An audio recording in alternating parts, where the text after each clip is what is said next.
Hi, I'm Sam from Fine & Country. Welcome today to Manor Barn in Braunston, a simply stunning barn conversion nestled beneath the village church, but with south-facing views across the Northamptonshire countryside. This property has 4 double bedrooms and all the wonderful features you'd expect from a barn conversion. Let's go and have a look round inside. Behind this beautiful front door is a gorgeous entrance hall with a travertine floor.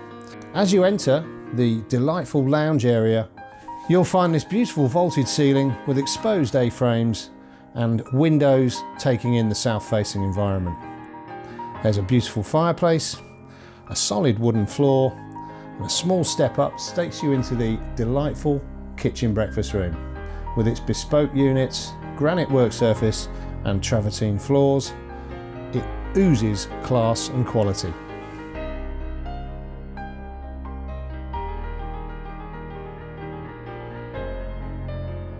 The bedrooms are situated in each wing of the building. There is a master bedroom with an ensuite shower room and views to the front.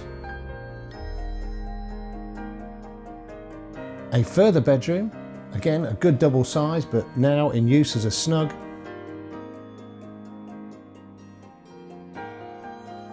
Whilst at the far end of the barn there are 2 further large bedrooms served by the family bathroom. Additionally, there's a ground floor shower room and patio doors that lead off the 2 main reception areas that take you to the rear terrace. You join us at the end of this tour in the beautiful south-facing gardens of Manor Barn. Behind me is the barn itself, nestled beneath the church with this beautiful patio where you can enjoy the summer months. Why don't you join us for an exclusive viewing by contacting myself or my colleagues on the details that are about to follow.